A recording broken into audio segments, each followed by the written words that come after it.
दोस्तों, सेबी समय समय के ऊपर अपनी कैंची म्यूचुअल फंड हाउस में या फिर स्टॉक्स के ऊपर चलाता रहता है।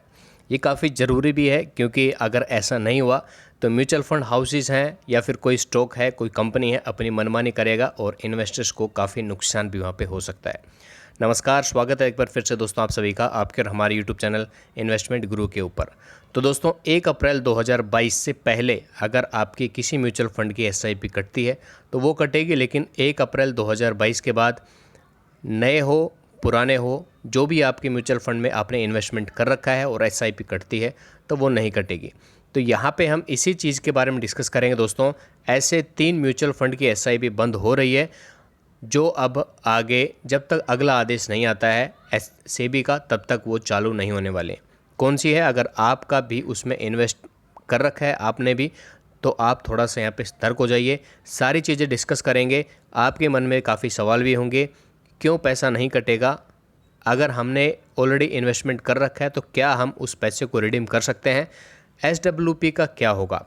ट्रांसफ़र कर सकते हैं कि नहीं उस फंड को, यानी कि उस एसआईपी को, या फिर जो पैसा कट गया है उसमें अभी नुकसान होगा या फ़ायदा होगा? ये कुछ सवाल होंगे जो आपके दिमाग में ज़रूर एक बार टक्कर मार रहे होंगे। तो इन सब के बारे में यहाँ पे डिस्कस करेंगे एक एक करके सारी चीज़ें। तो आपको मैं बता देता हूँ दोस्तों कि सेबी जो है लगातार अपनी कैंची इन्वेस्टमेंट के रिगार्डिंग इन्वेस्टर्स को बचाने के लिए म्यूचुअल फंड हाउसेस हैं या फिर कोई स्टॉक मार्केट है, कंपनी है, उसके ऊपर चलाती रहती है। तो सभी को इस चीज़ का डर भी रहता है कि सेबी ने कहीं उसके ऊपर रिस्ट्रिक्शन लगा दी तो काफ़ी नुकसान उनको हो जाएगा। इसलिए सभी अपनी चाल जो है सही तरीके से चलते हैं ताकि इन्वेस्टर्स को बिल्कुल भी नुकसान ना हो। तो यहाँ पे मैं आपको बता देता हूँ दोस्तों, यहाँ पे आप देख सकते हो कौन से वो 3 इन्वेस्टमेंट प्लान है या आपका ये एसआईपी है जिसकी जो एसआईपी की जो कटिंग होती है, यानी कि पैसा आपका कटता है, वो 1 अप्रैल 2022 से बंद हो जाएगा। यानी कि अगर आपने उस 3 म्यूचुअल फंड में इन्वेस्ट कर रखा है एसआईपी के माध्यम से, तो अब आप ना तो उसमें इन्वेस्ट कर सकते हो, यानी कि आपकी एसआईपी भी नहीं कटेगी। आप पुराने इन्वेस्टर हो तो भी आपकी एसआईपी नहीं कटेगी और नए हो तो कोई मतलब ही नहीं बैठता इस चीज़ का। थोड़े दिन पहले आपने ज़रूर यहाँ पे पराग पारिक के बारे में सुना होगा कि उसकी भी एसआईपी यानी कि नए इन्वेस्टर्स वहाँ पे जुड़ने के लिए रिस्ट्रिक्शन लग गई थी, लेकिन उन्होंने सेबी के साथ बात करके, क्योंकि दोस्तों सेबी ने ऐसा क्यों किया, सबसे बड़ा सवाल तो ये उठता है कि पैसा क्यों नहीं कटेगा। तो आप ये देखिए दोस्तों, यहाँ पे एक न्यूज़पेपर की कटिंग के माध्यम से आप सभी को मैं समझाना चाहता हूँ, जो कि आप यहाँ पे स्क्रीन के ऊपर देख भी सकते हो। तो यहाँ पे दोस्तों बताया गया है कि मोतीलाल ओसवाल, जी हाँ दोस्तों, Motilal Oswal asset management corporation limited on Tuesday said it has temporarily stopped existing investment including systematic investment plan SIP अगर आपकी एग्जिस्टिंग है तो भी। तो वो है दोस्तों कौन कौन सी, आप एक बार यहाँ पे ज़रूर चेकआउट कीजिए। S&P 500 इंडेक्स फंड, दूसरा है MSCI EAFE top 100 select index fund and Nasdaq 100 fund. ये 3 फंड है दोस्तों मोतीलाल ओसवाल हाउस के, जिनमें एसआईपी चाहे आप एग्जिस्टिंग हो तो भी, या फिर आप नए यहाँ पे अकाउंट खोलना चाहते हो या फिर इन्वेस्ट करना चाहते हो तो भी, दोनों के माध्यम से ही यहाँ पे आपकी एसआईपी स्टॉप कर दी गई है, जो कि 1 अप्रैल 2022 से यहाँ पे विद इफेक्ट यानी कि चालू हो जाएगी। तो ऐसा क्यों किया गया है, सबसे पहले ये सवाल उठता है दोस्तों। तो यहाँ पे आप देख सकते हो दोस्तों, यहाँ पे बताया गया है द सिक्योरिटीज़ एंड एक्सचेंज यानी कि SEBI.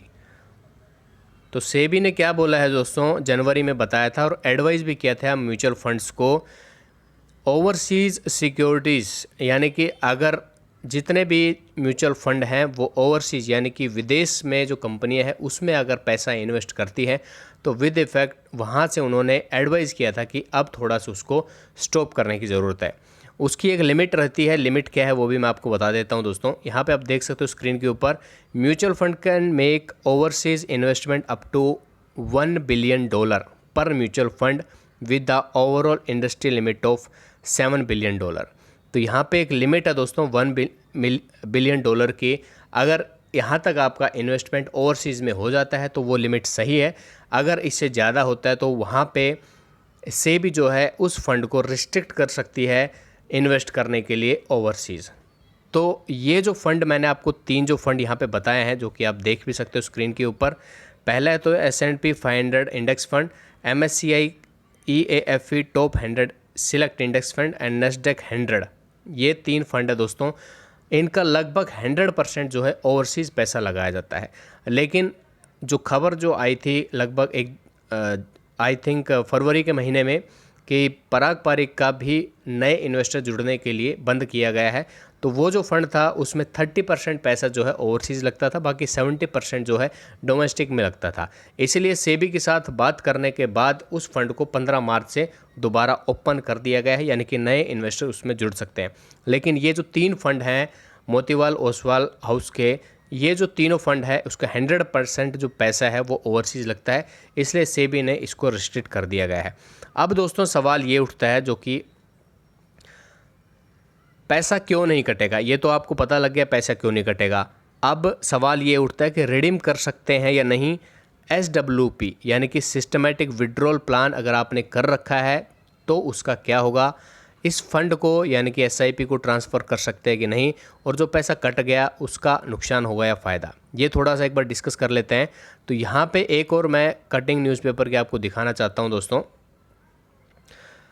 The fund house also mentioned that the pause is not applicable to the redemption, switch out, systematic withdrawal and transfer out under the aforesaid scheme।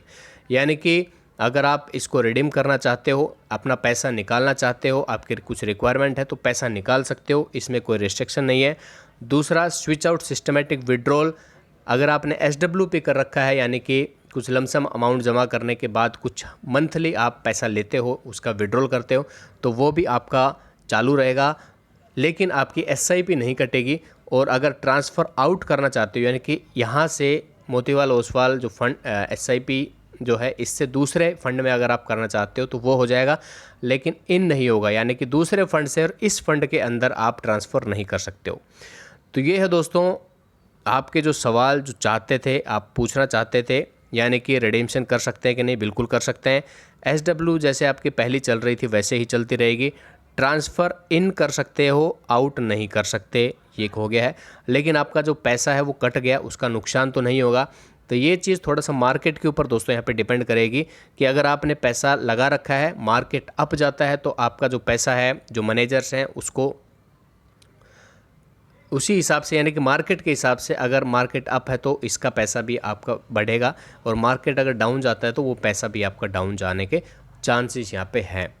लेकिन SIP आपकी नहीं कटेगी, कब तक, जब तक सेबी का नया ऑर्डर यहाँ पे नहीं आता है, जो लिमिट है उसको एक्सटेंड नहीं किया जाता है तब तक।